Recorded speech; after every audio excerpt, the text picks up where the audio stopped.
You may have asked yourself why someone would cheat on the person they love. Can they really love someone if they cheat on them? Well, today you get the chance to understand more about this in Relationship Radio. Hi, I'm Gemma James, and today I am joined by Stephen in Greenville, South Carolina, who is going to share his story. Welcome to Relationship Radio. This is Relationship Radio, an extension of Marriage Helper International, hosted by renowned marriage and relationship expert Dr. Joe Beam and CEO of Marriage Helper, Kimberly Beam Holmes. We answer your questions directly with research-based principles that you can implement immediately. Regardless of the situation, what we teach will not only make your relationships better, but will also help you to become the best version of yourself along the way. Don't forget to like, subscribe, and click the bell to turn on notifications. Turn up the volume and prepare to take notes as we begin this week's episode of Relationship Radio.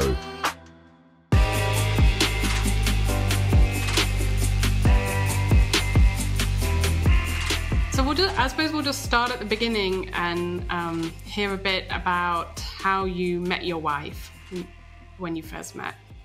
So my wife and I actually first met when we were in high school. She had just moved here from Montreal, and her family didn't know very many people, and she didn't speak a lot of English. Her primary language was French at the time. And my family invited them over for a 4th of July celebration, and that was the first time I ever met her. But we really didn't become romantically involved until much later when we were in our early 20s. And we dated and then ended up falling in love and getting married. So what was it that first attracted you to your wife?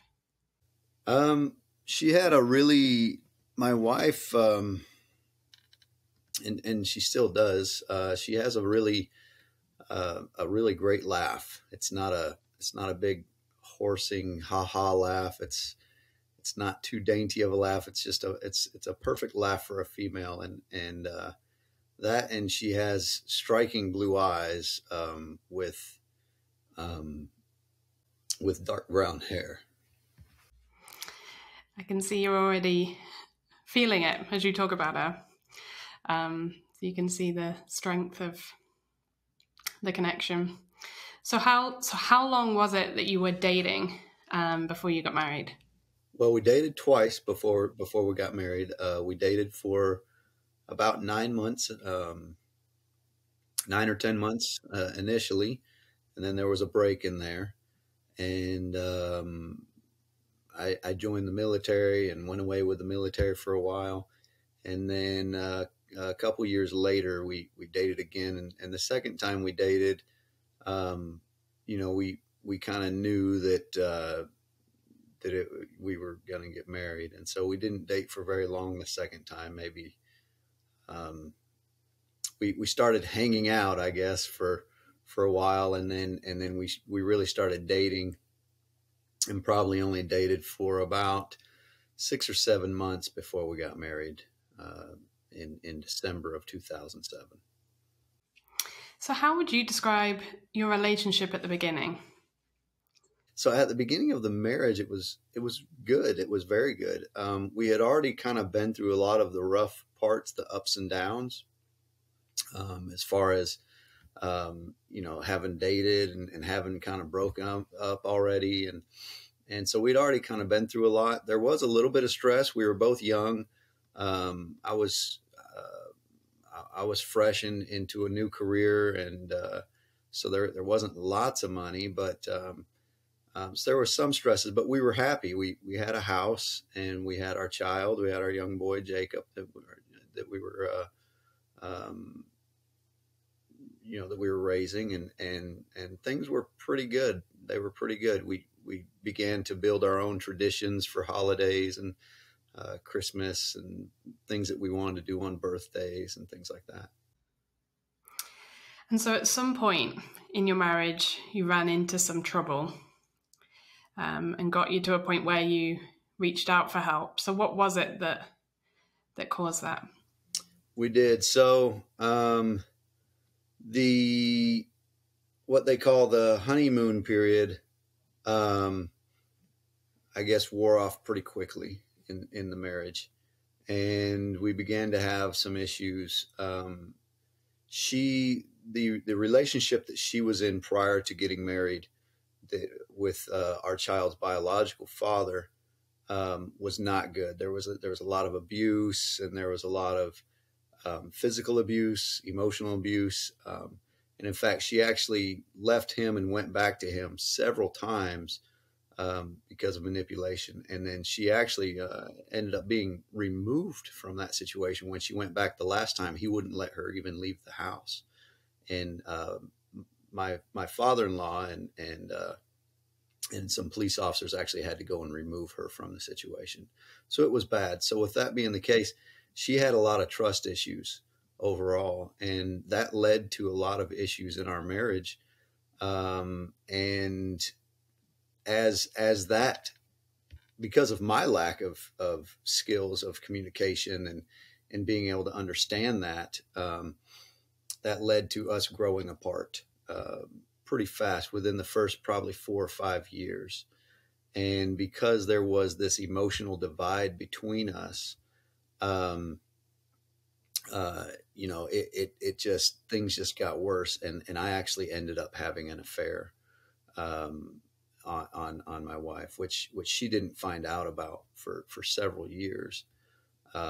It was short-lived, a few weeks, and that was it. But there were many of them, almost 5 short-lived affairs like that over the course of about 4 or 5 years. I know our listeners, because we hear it all the time on Facebook, is just wanting to understand, going back to when it first happened and you first made that choice to have an affair. What was going through your mind at that point? But help out, because there's so many people who are in your wife's shoes who are kind of like, I just don't understand. And this is nothing that I'm asking here is trying to, condemn you, because actually it's amazing that you're here and that you've come so far and that you're able to talk so freely about it. So help our listeners understand how it happened, what was going through your mind at the time, and how your interactions with your wife at that time, at the time when she didn't know it was going on. Absolutely. So, it actually, so I owned a personal training company, and the affair partner was one of my female clients. And so we spent a pretty fair amount of time together. She trained with me for about 3 hours a week, and on for 1 hour sessions. And when I would come home, of course we had 2 children at the time, and when I would come home, my wife was just oftentimes, and of course a lot of it's due to my lack of empathy and just me being selfish overall. But I would come home, and of course I've been working all day, and as a personal trainer, you're talking to people all day long. You're trying to sell new personal training packages, and you're trying to plug clients in with some of the trainers that are working for you, and you're trying to get all this done. So when I would come home, she'd been home with two children for most of the day. And oftentimes neither one of us had any energy to talk. We wouldn't talk. And so I would come home, and, we would, maybe eat dinner and go in, sit on the couch, and maybe watch TV for a little while. And that was really about it. That was kind of our evenings. We didn't have a lot of interaction together. And so with this being the case, we just kind of grew apart. And it wasn't that I wasn't mad at my wife. While we did have some interactions still regarding, like I had mentioned before, kind of her, even at that point, her kind of looking over my shoulder, because she had a lot of trust issues and this sort of thing from her prior relationship. that was already happening in our marriage even before there were any affairs. And so that kind of bothered me. And so as we went through this kind of time, this particularly attractive female that was a client of mine began to show interest and just would ask me things that were not inappropriate necessarily, but she would ask, well, how are you doing? And how is this going? And how are you feeling about that? Things like that my wife never asked. My wife never asked how I felt about something. And so I was like, wow, I mean, this individual is interested in how I feel even. Whereas my wife almost never asked that. And it's not her fault necessarily. It's definitely not her fault that I had the affair. But I don't think she knew to ask that. And I didn't know how to ask her. I didn't know how to even express, hey, listen, this is how I'm feeling. And so with that being the case, this emotional attachment began to develop with this client. And like I said, it didn't last long, maybe 3-4 weeks. But we ended up meeting for lunch one day. And then from there, we ended up meeting at other places and things developed. And it happened really quickly, and then it ended really quickly. And then at that point, did you consider telling your wife about it? Many, many times. There were times when I couldn't sleep, because it was just killing me. It was eating me up inside. And so there were times when she would be asleep and I would just want to tell her. I would just want to, just kind of, well, maybe if I tell her while she's sleeping, maybe she'll get it in a dream or something. And then it won't be so bad. The reaction won't be so terrible. Because I think that's the thing is, I think we all fear the reaction of our spouse when we tell them, what's going to happen. Are they going to divorce me? Are they going to throw something at me? Are they going to cry? Or am I going to be kicked out of the house? Are they going to try to kick me out of my house? What's going to happen? So, and then of course there's aside from the fear of what's going to happen to us, we don't want to hurt them. And there's the old saying of what they don't know won't hurt them. And my thought was, it's over now anyway, so what difference does it make? If she doesn't know, then I'm moving on and I'm just going to work to be better. And that was kind of the resolve at that time. Unfortunately, it also made it where once you do something once, it's oftentimes easier to do again and again, unless the correct skills are implemented and put into place. And when it all came out with the final time and she found out, what was kind of your initial reaction to her finding out?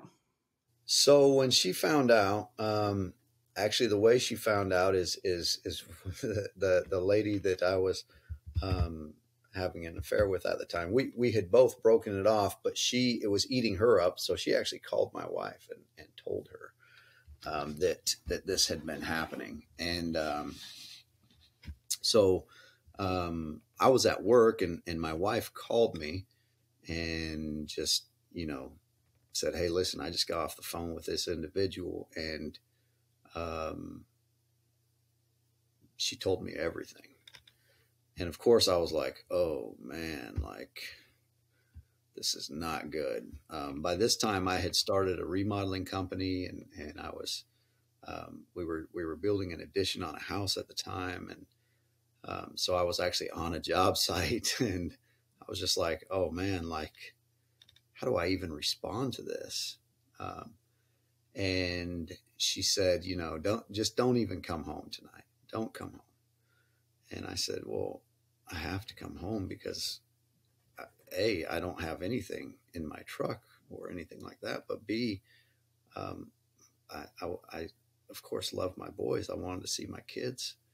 So I went home that night, and after the kids went down, we sat down in the room, in the bedroom, and we talked about it.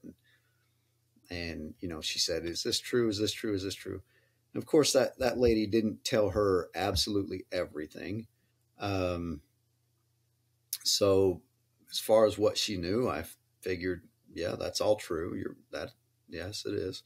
So at that point, again, I didn't see any real reason in, divulging every little detail. The fact is, all she needed to know in my mind was that there was an affair, and it was with this individual, and that's it. That's that. But it's over now.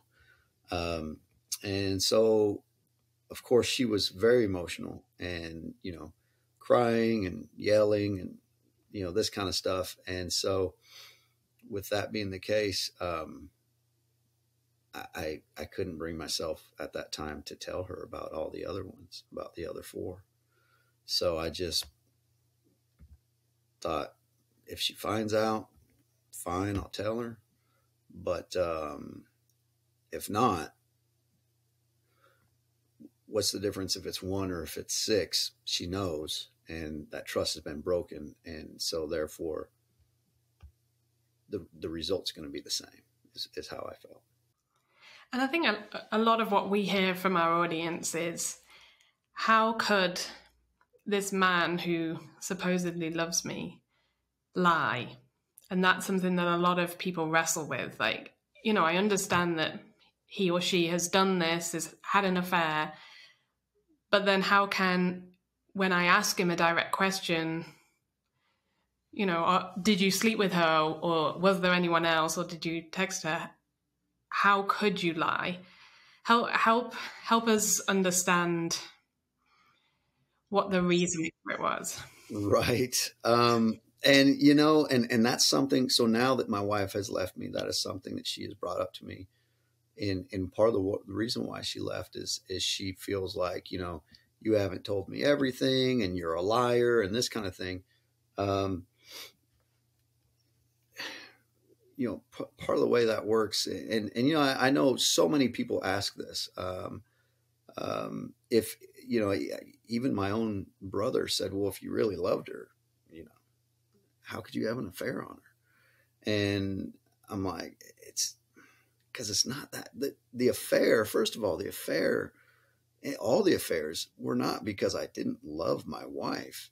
It was because there was something missing in my marriage, that because of my lack of ability to voice it or even communicate it correctly, and also my wife's lack of skills. I mean, frankly, we both still lack even now a lot of skills on how to deal with contention and confrontation and just these issues, and how to voice our opinion and our feelings in a healthy manner.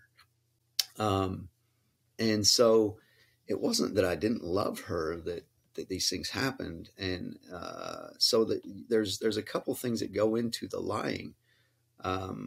First off, there's the immediate human reaction of self-preservation, right?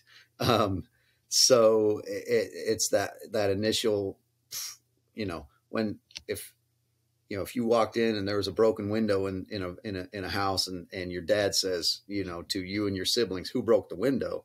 Everybody's going to go, not me, so it must have been a ghost, right, that broke the window. It's kind of that same kind of knee-jerk reaction, I would say, because when you're in that situation and your spouse is not needling you, but they're coming at you with questions, and not just one, lots of questions, and you're trying to answer them. Oftentimes it's just the knee-jerk reaction of, yeah, no, this is the only one, or it only happened a couple times, or, as they're saying, well, how many times, and is this the only one, and where did it happen, and who did it happen with? And, and so you're being grilled. Oftentimes it's the knee-jerk reaction are the answers that oftentimes aren't truthful. So there's that. And then as the conversation drew on, and I began to see that she actually had a willingness to forgive me and to make things work. It was also the idea of, well, she has this willingness to make things work, and she knows plenty now. Like I said, at that point, the trust is broken, and trust, once it's lost, is so difficult to get back. And the thought is you don't want to hurt that individual by divulging more information than what you feel like they need to have. And also, you see that there's progress being made as far as forgiveness and moving through and moving past and forward. And so you also feel like you don't want to hurt that progress. You don't want to hurt that process of the opportunity to mend things. And so you end up in this kind of, that I think that's why these types of situations are so dangerous to marriages, because you end up in this quandary of being honest and being dishonest, and half truths, and other people having been a part of your marriage now, and trust being lost, and it's quite a quandary. It's quite a problem to try to solve, especially when you're very emotional at the time. So how did you find Marriage Helper? So probably similar to how a lot of people find Marriage Helper. I was, my wife had left me. She had taken my children. I hadn't seen my children for almost 3 weeks. I had been in contact with a lawyer at this time. I had a court date that had been expedited for me to get my kids back. But I was sitting at my laptop one night, and I just was in dire need for answers. And I had been praying, I had been reading, I had been doing all these things that, theoretically I thought that we were supposed to do, particularly when we were in a tough situation. And I ended up Googling how to get your spouse back after they filed for divorce. And sure enough, Marriage Helper was one of the first videos to come up on Google, their YouTube video. And they had a video that was titled almost that exact title, which was odd. And I watched it, and I thought, these guys are full of crap. I was like, I really did. I thought that no way is that stuff going to work. That just doesn't make sense. So I watched other videos though. So of course with YouTube, there were other videos from other producers, and I watched some other videos. But as I watched the other videos, I thought that they were even more full of crap than the Marriage Helper people. So I thought, well, man, these people I don't think these people know what they're talking about either. And so I went back to the Marriage Helper video, and I clicked on another one of their videos. And it was Dr. Beam's video on should I fight for my marriage? And so I watched that video, and I thought, this old guy, he knows something. He's got some tricks. So of course they're not tricks. It's not it's not manipulation. They aren't tricks. But I knew that he knew something. He just, the calmness to which he came across on the video, and so I began watching more videos, watching, and I spent many hours every day watching videos. At this point, I wasn't even going to work. I couldn't. I hadn't.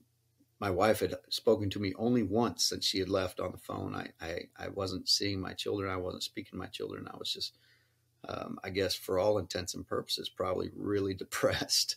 So I wasn't going to work. So I was spending a lot of time at home watching YouTube videos of Marriage Helper channels. And I watched a lot of videos of I mean, you name it. If I could find it, I watched it with Jim Porteau and Kimberly Holmes, and anybody that was was associated with Marriage Helper. I watched their videos. And as I did, I began to have hope. I began to think to myself, like, man, this could happen. This very well could be something that, with enough work and with enough change, that this could happen. And so once I did that, I contacted, I reached out. At the end of one of Kimberly's videos was the phone number, call us if you have any questions. So I did. I called and I got put in contact with Johnny Cardwell, I think. And Johnny told me about the programs and the workshops. And actually, at first, he told me about the online Save My Marriage program that's all online. The one that you can purchase and is kind of self-guided. And I thought about it and I said, I don't know, but I got onto the Marriage Helper website and I saw all the courses they offered. And I actually, the first one I ever bought was the Smart Contact Toolkit. And so I bought that and I started watching that and working my way through that. And of course, with that came the Pies University boot camp that I got as a bonus for half price or something. And so I said, okay, yeah, I'll buy that too. It can't hurt, right? Now, at this point, I was feeling so desperate that, surely it can't hurt my ability to get my marriage back. And so as I was doing these, I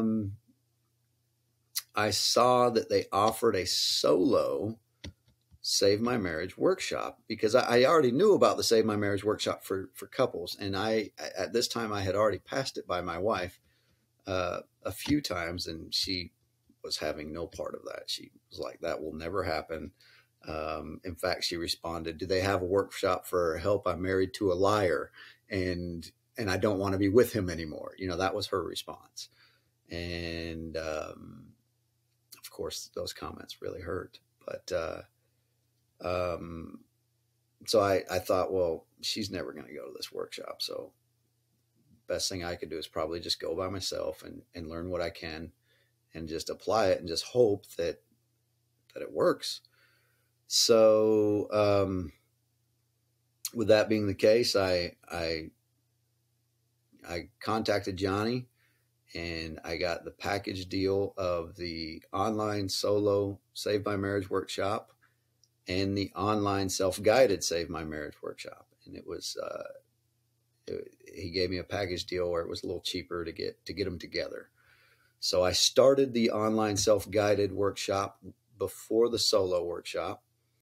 Yeah. And I think I'm going to just jump in there just so everyone's clear that the Save My Marriage, as you're describing it, self-guided, that's our Save My Marriage online course. So you can, like you say, you can buy that, you can do it at your home, you can work through at your own time.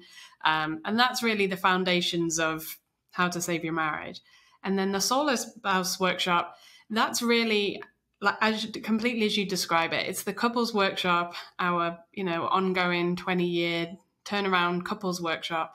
But really specifically for one spouse. If you're at the point where your spouse can't come, doesn't want to come to a workshop, you can have that same workshop experience, the 3-day, Friday, Saturday, Sunday, by yourself. So the whole workshop is full of people in a similar position to you.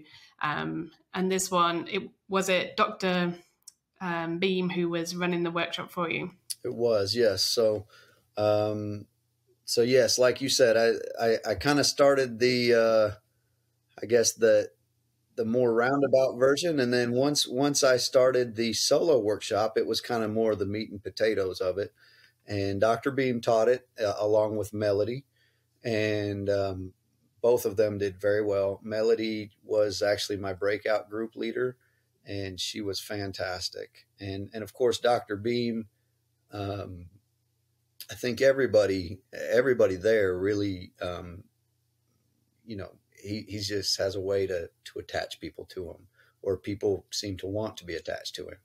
And then, of course, so that was great. That it really was. The whole course was really good, and we learned a lot.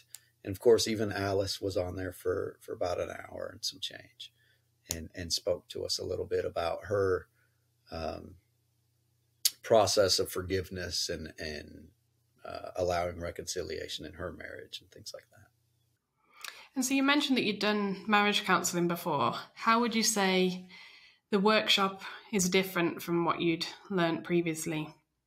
Well, so the workshop got more into the why, right? So there's the, there's the how and the what and the why, and the workshop really addressed the why and the how. But they leave the how, Dr. Beam mentioned several times that, we'll never tell you what to do. And they don't. But the why was important to me, because as we were going through the workshop, I had a lot of aha moments where I said, well, that explains that more, because we got into the personalities and even the attachment styles of how we attach ourselves to our partner, and even the why we were attached in that way. And that was a big deal for me, because I learned a ton about just, kind of when you understand the why behind something, it becomes easier to, I think, address the problem, because you understand why it's happening, or why the problem was there in the first place. The marriage counselor that we had before, like I said, was a nice person. She was a very nice lady. She wasn't much older than we were. She was maybe 5 or 6 years older than my wife and I at the time.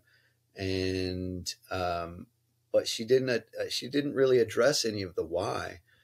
She just kind of addressed the what, the problem that was there. And then what in her mind was the how to deal with it. And that was, go on more dates and do special things for each other, and text each other during the day, and that kind of stuff. And which we did do. But that faded. And as that faded, the change in our marriage. Now, I wasn't continuing to have affairs, and that kind of stuff, but the change that was needed to heal our marriage never took place, because neither of us really understood each other. I didn't understand my wife. She didn't understand me. And towards the end, to be quite honest, I don't know that she cared to understand me. But we just simply didn't understand each other. I couldn't understand why she was continuing to, here we were by this point, by the time she left, this was 4.5 years after the last affair. And so I couldn't understand how she was continuing to act like my mother, and look over my shoulder and all this stuff. And she couldn't understand how I didn't understand that, and it created contention. It created contention and a lot of fights and arguments in our marriage at that time. And what would you say is one of the most memorable things that you took away from the workshop? Aside from the people. So one of the advantages to that workshop is being in there. Obviously, we did it all through Zoom, but you still felt like you were all in one room, and just I still, in my mind's eye, I can still see all the faces, and knowing that there were other people that were in your situation, and not your exact situation, because everybody's different, but so many of the situations were so similar. And that the people also weren't all, some of them were women, some of them were men, and some of them, we had a guy from Sweden, and a lady from South Africa. And so that being the case, it was people from around the world, around the globe, and they were trying to do the same thing you were trying to do, and that was to save their marriage and figure out how to put it back together and mend it. And gain the skills needed, and learning how to not be controlling, and maybe even learning how to be a little more controlling, and all these different aspects. And that was a big takeaway for me, was because I think so often in this process, when you find yourself in this process, you feel so isolated and so alone, and you feel like, you're kind of watching the world go by, and you see people who are happy, and you just can't feel that happiness because you feel like your life's falling apart. And so with the workshop, the fact that there were other people there that shared your plight, so to speak, was a big part of it. That was a big deal in my mind, because it gave me hope, and it helps you not feel so isolated and so alone. Aside from that, though, the biggest takeaway as far as the skills is, like I said, understanding your personality. And then, of course, my wife won't take the personality test. I've offered it to her. She's not interested, but understanding basically what she probably is, and how that personality interacts, and being able to kind of develop your own interaction plan. I guess it's not something that's called in the workshop, but how to interact with that individual on a healthy, safe level that will try to help rebuild trust, and learning about that, the love path, and the law of attraction, and how that works. I mean, like Dr. Beam said, these are all things that are proven. They're real things. Mm. So how's your relationship right now? Are you noticing some change? As far as my relationship right now with my wife, it is not great. It is still not great.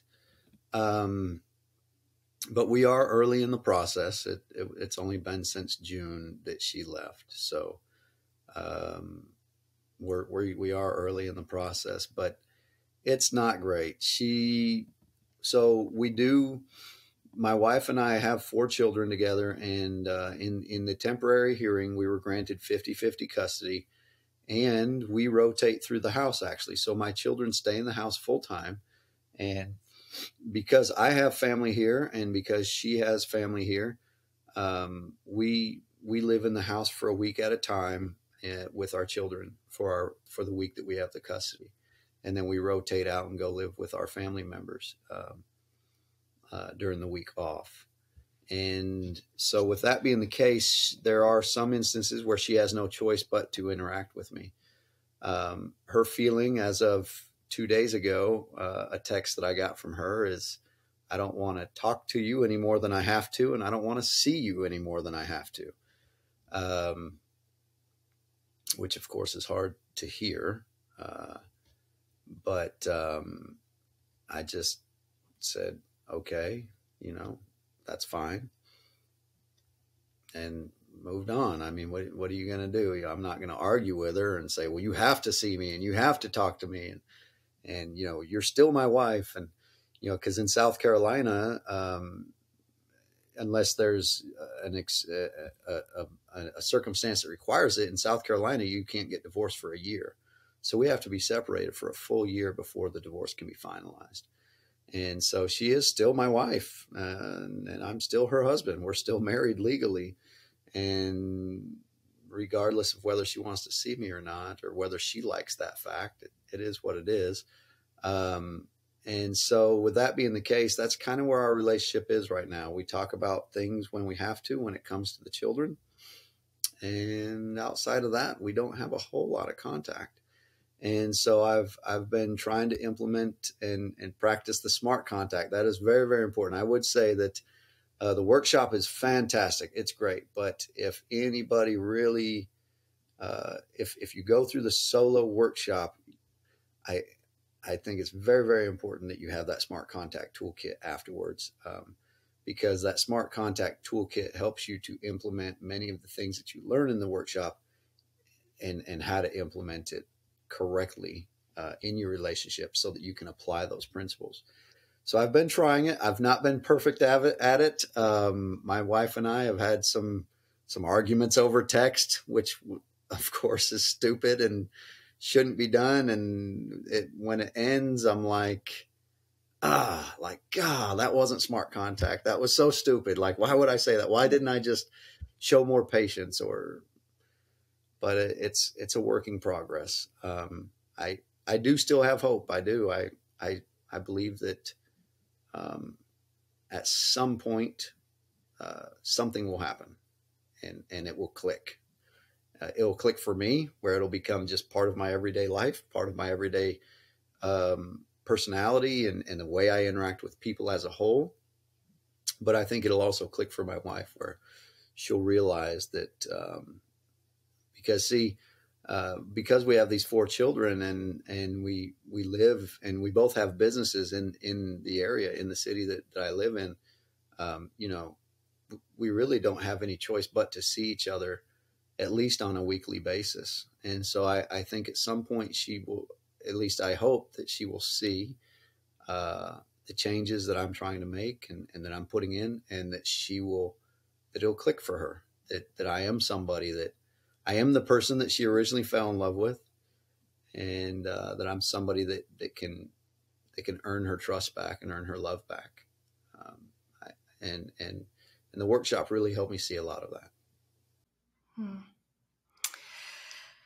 Well, thank you, Stephen. Thank you for being so honest and open about your story and where you've come from. And I think it's obvious to see that you've done a lot of work inside of you. And I also have hope for your marriage, hoping and praying that it will come back together. But even if it doesn't, as we always say, if anything works, this will. But even if it doesn't, I can see that you have a lot of strength inside of you. So if you were talking to someone who is in your exact situation 4 years ago, let's say, when you were kind of in the craziness, and they've just found out about Marriage Helper, just kind of learning about the kind of things they could do, what would you say to that person right now? Man, so many things, but the big thing that I would say is find the correct help. That's the big thing. Find the correct help. B, get the Marriage Helper workshops, use them and apply them. I think every day that if I had found this 4 years ago, I would not be in the position I'm in right now. In fact, I know I wouldn't be. Because 4 years ago, my wife was willing to work on my marriage. And while there was we were in the middle of a very turbulent storm, so to speak, as far as where we were in our marriage, had we had the correct tools to implement to repair it, it would have been, and I would not be here right now. And so I would say, don't give up. There's hope. And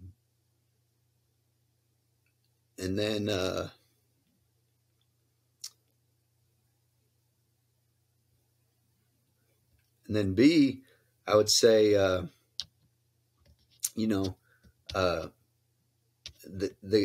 regardless of the cost of the workshops or anything, it's much cheaper than a divorce. I can promise you that. And so therefore, it's worth it. It is worth it. It's worth its weight in gold, by a long shot. Well, thank you, Stephen. Thank you for that. And as I said, wishing you all the very best in the future, and I hope you stay in touch and can let us know how you're getting on. Absolutely, I will. Thank you so much, Jim. I really appreciate it. Thank you for joining us for this week's episode of Relationship Radio. Please refer to the notes in the description to learn more about any resources mentioned in this episode. Please visit our website at marriagehelper.com for more information about our online courses, marriage workshops, and coaching. If you would like immediate help for your marriage situation, then click on the link on the screen to schedule a free marriage strategy call with one of our team members. We exist to help save marriages and strengthen families. We look forward to interacting with you on the next episode of Relationship Radio.